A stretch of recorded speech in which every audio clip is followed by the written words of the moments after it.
Salut tout le monde, j'espère que vous allez bien. Bienvenue sur Carly's Cooking. Aujourd'hui, je partage avec vous une recette que j'adore. C'est des brioches roulées à la framboise. Non seulement c'est délicieux, mais en plus, quand on les fait, ça sent trop bon dans la maison. Vous voulez ma recette? Vous êtes prêts? Eh ben allez, c'est parti! Pour la pâte à brioche, il nous faut 680 g de farine, 250 ml d'eau bouillante, 125 ml d'eau tiède, 115 g de sucre, un œuf battu, 45 g de graisse végétale type Crisco, un sachet de 8 g de levure boulangère et une pincée de sel. Première étape, on mélange la levure boulangère dans l'eau tiède et on laisse reposer pendant 5 minutes. En même temps, versez l'eau bouillante, le sucre, le sel et le Crisco dans votre mélangeur et combinez tout ça pour que le sucre soit bien dissous.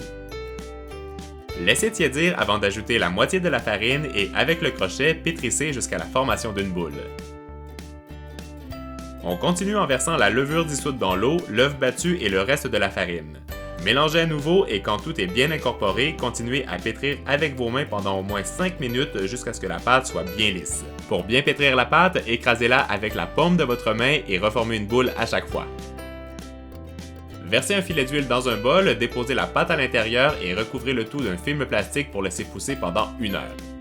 Pour la garniture, j'utilise 215 g de framboises congelées, 60 g de sucre brun type cassonade, 40 g de sucre, 60 g de beurre mou et une cuillerée à café de fécule de maïs. Dans un bol, combinez les framboises, le sucre, la fécule de maïs et mélangez le tout en écrasant légèrement les fruits.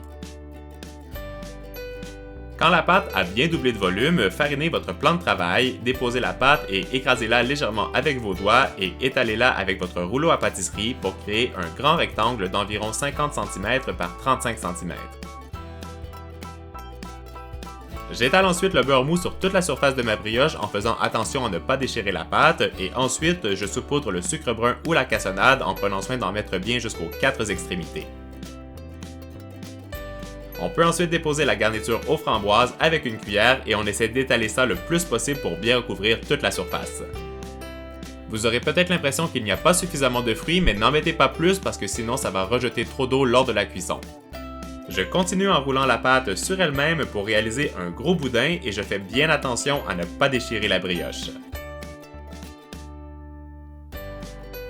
Avec un couteau qui est bien aiguisé, je découpe d'abord le serpentin en deux et je divise cette section en 6 tronçons.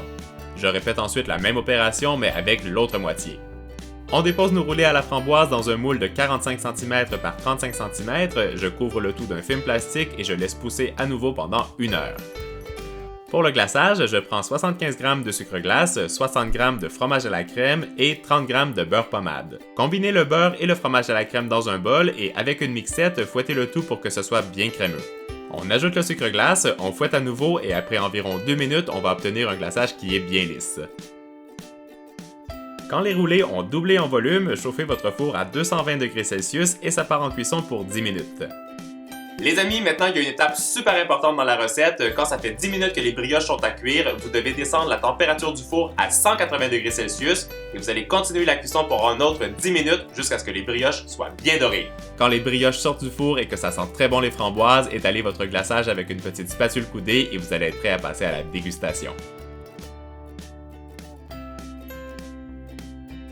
Et voilà, nos brioches sont prêtes et moi, j'en prends un morceau tout de suite. Les amis, pendant que vous faites la lecture du Love Mail, je veux que vous me disiez dans les commentaires comment vous avez trouvé la recette. N'oubliez pas de me mettre le hashtag Love Mail et surtout plein de pouces bleus. Moi, je vous fais des gros bisous. On se retrouve très vite pour une nouvelle recette et je vous dis à très bientôt. Ciao, ciao mes loulous!